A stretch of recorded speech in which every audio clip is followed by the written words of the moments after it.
Previously on Spider-Man. You wanna know my secret identity? Hi, hey, and hello there. Obi-Han here. Welcome back to the Comic High Ground. Alright, after that recap, I think we're all pretty much caught up as far as what happened last time I covered these issues. So now, without further ado, let's go ahead and get to the newer stuff. So, after the events of that last issue, Peter took his family and got out of Dodge and went to this RV park with a lot of strange people at it. One of which being one of these alien conspiracy types. Peter and MJ are talking and Peter brings up visiting some particular area nearby, but the guy tells them not to go there because it's dangerous or haunted or whatever. So Mary Jane suggests Spider-Man look into it, which he does. We cut to Richard, who's over there caking on the phone with Felicia and cusses while he's on the phone. Then Peter rolls up out of nowhere and is like, Language. Now, Peter decides to make sure the Pico suit is aware of the rules.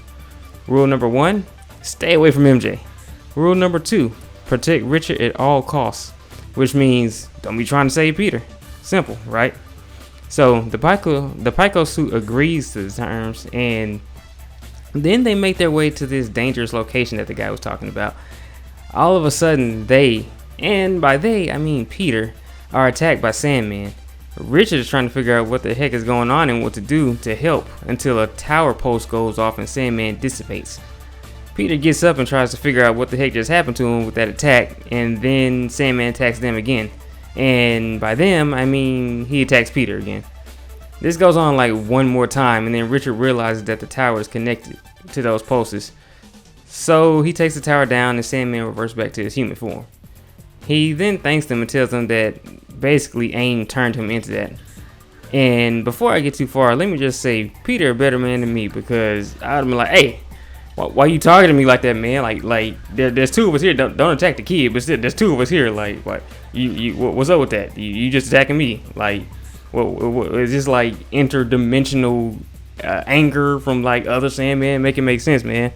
But anyway, after this altercation, it isn't long before they go back to the RV, and Peter spends some quality time with Mary Jane after his Sandman assault, and the next day Peter uses someone's makeshift phone to call Ben, who talks in code and basically tells Peter it's not time for him to come back home yet.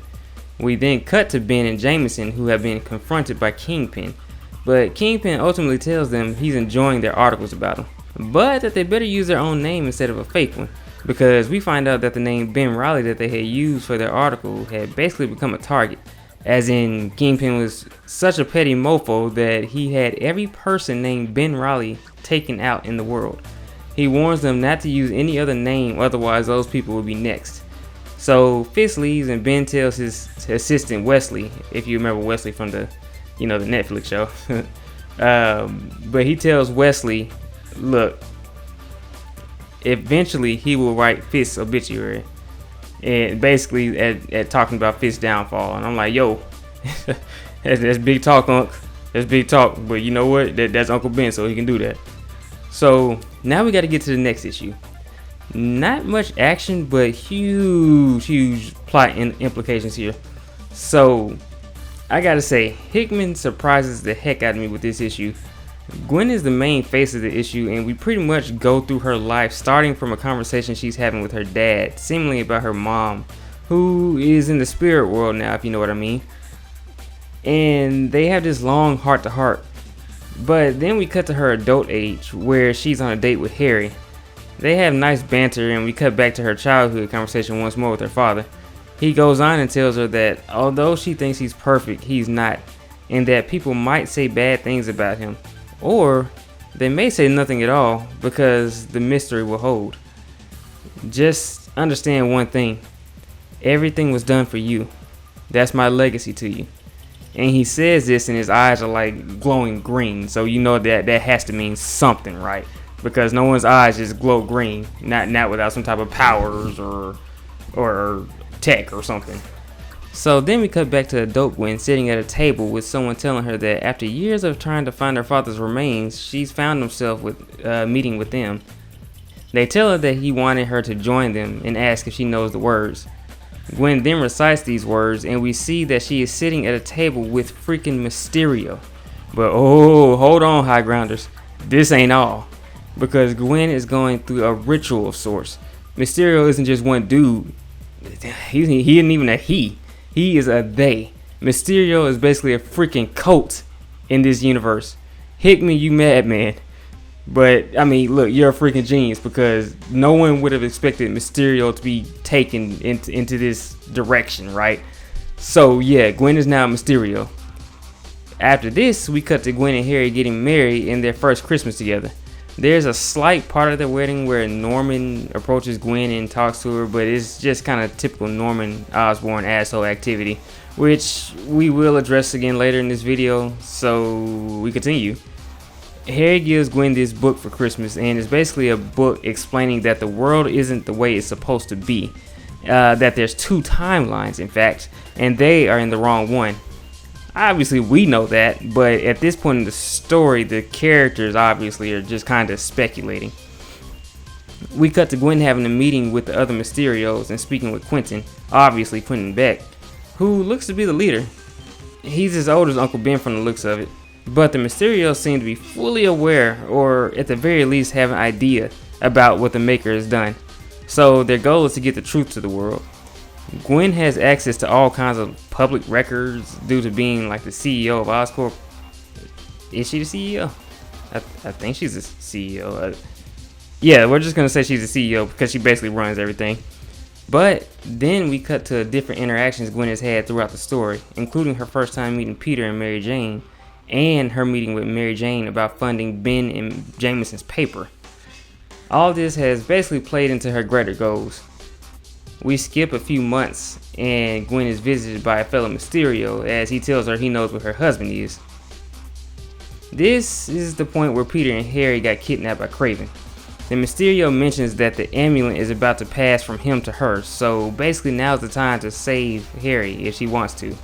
So before we continue, let's talk about this real quick. Instead of the movie props or tech, the Mysterios seem to be powered by a mystical amulet that gives them the power of illusions or whatever else he does. We've only seen the illusion so far, I believe, in this universe, so who knows what else they may be able to do.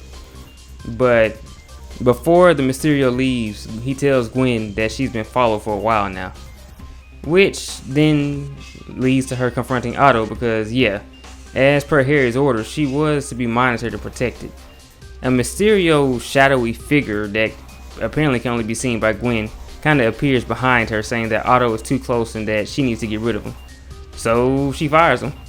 This same figure was present for her interactions with Peter and Mary Jane. I can only assume it's the amulet possibly talking to her, but we'll have to wait and see. We now get to the scene where Harry is gunned down by Kraven. Gwen, of course, was the Mysterio there, and she saves Harry by making the illusion. She's the one who tells Peter to go to his family, and after she does this, Kraven gets up asking Mysterio why he interfered with his hunt. And basically Gwen is like, yo, you mess with my family, so you know, you like Fast and Furious, like Vin Diesel, you know, that's a no. So she pulls out I say hello to my little friend, if you know what I mean, and blast Kraven. So you know that's all for Kraven now. He's he's in the Shadow Realm. That's what we'll say. Kraven's in the Shadow Realm. Afterwards, Harry and Gwen have a talk about her being Mysterio, and she takes him to this fake grave of his, and they walk away from it preparing to take action against, well, I guess the Maker, Fisk, and anybody else who stands in their way. So that closes out that issue. And okay, so this portion of the video is added on because originally it was going to be just the 2 previous issues, but I'm glad I waited because today's issue kind of makes these 3 issues like this nice full circle mini arc. So we start with Ben getting a visitor in his apartment. He tells the visitor, hey man, look, I'm not a fan of these visits, alright? Especially since you're supposed to be dead. And we see that the visitor is Harry. He had apparently come back to check on how Peter was doing. And Ben tells him that Peter is not taking what he thinks happened to Harry well. And, I mean, can you blame him? Because the vision that Gwen showed him was pretty realistic. So Harry tells Ben to basically be careful because things are about to get crazy. And Ben is like, mofo, stuff is already crazy. Kingpin pulled up to my crib, dog. What you mean? We passed crazy. And Harry is like, nah, dude, I'm talking like crazy, like Willem Dafoe crazy. And Ben is just kind of like, well, damn. So we cut to Gwen, and she's having this meeting with Robbie. And she asks if the reports that he's basically giving her are good. And he's basically like, yeah, they are. But we find out in this scene, or in this panel, that Robbie is also a Mysterio, which is pretty freaking shocking because Robbie is always just, he's just Robbie. Even in the comics, when it was like, who's this new Venom in the main 616 universe, and Robbie is one of the suspects, but no, he's still just Robbie. So again, a nice one, Hickman. That's a nice little twist. But their meeting is basically interrupted by Gwen's next appointment, who her assistant said came early. So Robbie pretty much heads out, and as he's leaving from the office, he passes by Fisk and Fisk's assistant, Wesley. Gwen tells Robbie that they'll talk later, and she sits down with Fisk, and Fisk basically is like, I ain't gonna be here that long. I had a business arrangement with Harry, and even though that mofo ain't here no more, that arrangement still stands. So you will abide by them. Alright, I'm out. That's pretty much what happened. It wasn't much of a conversation. Fisk came, basically said what he had to say, and then dipped out. So Gwen then talks to Wesley one-on-one, and he shows himself to be a Mysterio. These Mysterios, they're like a freaking gang. The Mysterio gang run deep, alright? Everybody Mysterio. You're probably a Mysterio, and you don't even know it. But in any case, that makes me think that Wesley was the one who came to Gwen when she was visited by Mysterio, who said that Craven had took Harry, and said that they knew where he was. That's probably, I'm assuming that was Wesley. So they chat for a bit, and then he gives Gwen the amulet. He leaves, and then Gwen tells Harry that he can come on outside because he's apparently hiding in this secret room or something in her office.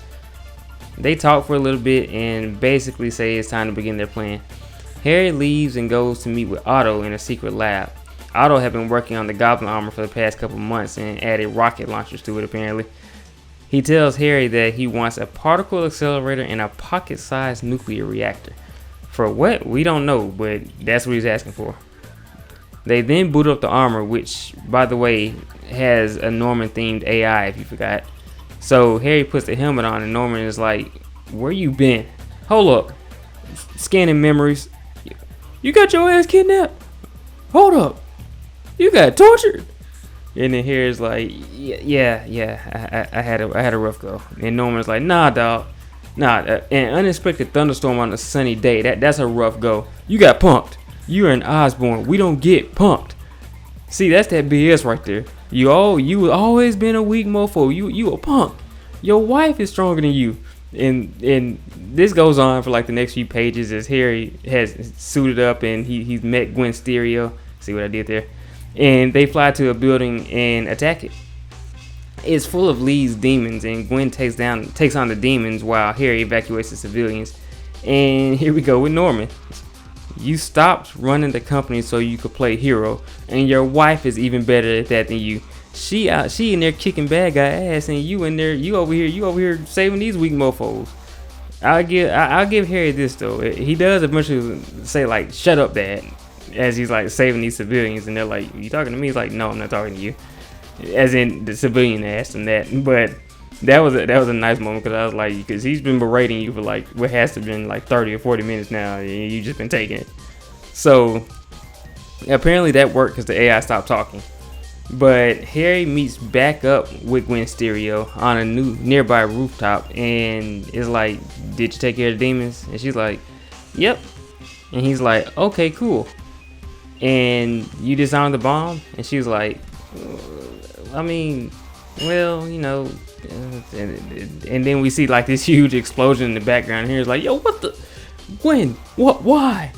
And Gwen's like, hey, mofo, this is war, all right? We got to make a statement. And I just know Norman AI is just sitting there listening I'm so proud of you. I got a tear in my eye. I'm just so proud of you. So then we cut to Peter making this phone call to Ben as he always does, and Ben answers the phone, and Peter's kind of talking in their code and everything, and he could tell there's something like in Ben's voice, and he's like, "Is something I need to know?" And Ben's like, "Yeah," and then we see Peter's face turning like into this shocked expression. He's like, "Harry?" And we see Harry is at Uncle Ben's place again. He's on the phone now, and he's like, "Yeah, Peter, I need y'all to come on back home." And that's the issue. So when I said it's like a nice little full circle, it is, because the last video I did was when Peter and Mary Jane them pretty much were getting ready to leave, and so through circumstances, being different circumstances on my end, I hadn't been able to cover the past 2 issues, but now I can give you like this nice little 3-issue video, which is Peter leaving, what happened in the middle of that, and then Peter getting ready to come back. So I think that's a nice little happenstance. But I'll try to be more on point with the next couple issues. But yeah, these were really good issues, and it's, again, Ultimate Spider-Man has just been like the highest point of Spider-Man comics, at least Peter Parker Spider-Man comics, for the past year. And I'm going to start pumping out some videos about Miles' comics too, because Miles may actually have the best Spider-Man comics going on right now in Marvel, no lie. But I'll get more into that in the Miles video. So hit that like button if you like what you saw. Drop a comment to let me know what you thought about these issues. What do you think about the Mysterio gang? You want to be part of the Mysterio gang? Apparently they run deep. And subscribe for more. And remember, we have the high ground. Catch you later.